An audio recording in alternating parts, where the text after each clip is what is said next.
27 dicembre, una data simbolica nella guerra al Covid. In tutta Europa e anche in Italia scatta il Vaccine Day, primo atto della vaccinazione. In Veneto saranno 875 le dosi per questa anteprima, saranno stoccate nei laboratori dell'azienda ospedaliera di Padova. C'è stato ieri un incontro con il governo e con il ministro Arcuri, si è parlato nella prima parte di questo, perché il 27 sarebbe una giornata in cui appunto, allora intanto le fiale arrivano allo Spallanzani il 25 mi sembra a Roma, questa prima partita, e poi dalla Spallanzani partono direttamente per le regioni. Le regioni dovevano individuare ognuna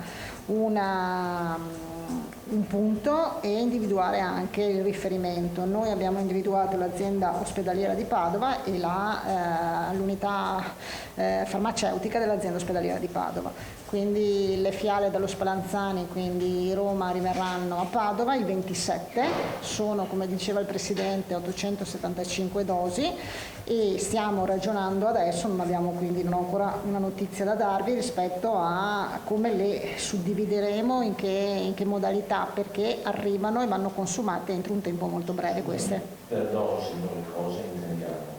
Sono per 875 persone. Sì, quindi in doppia dose praticamente.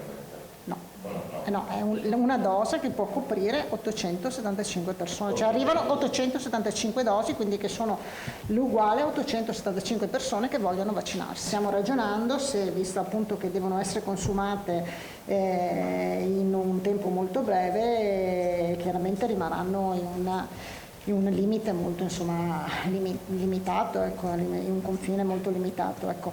Poi invece arriveranno tutto il resto e quindi arriveranno poi successivamente nei 7 hub come abbiamo previsto, ma questa è solo una, diciamo così, partenza iniziale che verrà fatta, mi sembra di aver capito, in simultanea in tutta Italia, insomma, ecco, quindi con una consegna minima però in un punto per ogni regione. Questa prima partita voi sapete che è sempre il personale sanitario, quindi il personale sanitario degli ospedali o del territorio, medici di medicina generale, pediatri per scelte, insomma tutto personale sanitario e ospiti e operatori dell'RSA.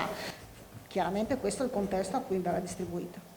È sempre su base volontaria e quindi a chi aderirà alla campagna chiaramente di vaccinazione.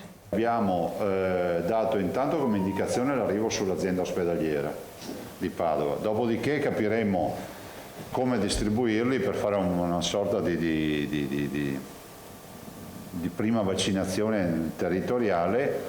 Ricordo che il vaccino è volontario, così togliamo un po' di argomenti a quelli che pensano che stiamo qui solo a vivere per ingrassare quelli che fanno i vaccini. Il vaccino è volontario. Considerate che c'è una novità, che anticiperanno i tempi di fornitura del lotto dei 194.000 dosi. Quindi per i primi di gennaio dovremo partire con la macchina. Noi abbiamo già attrezzato i freezer comprati, siamo pronti, abbiamo le siringhe, a me sono concesso che servano, che sia chiaro che non è una sfida quella di aver comprato le siringhe, è solo una preoccupazione, perché se hai i vaccini in casa e non hai tutte le siringhe, mi viene mal di mare, avete capito?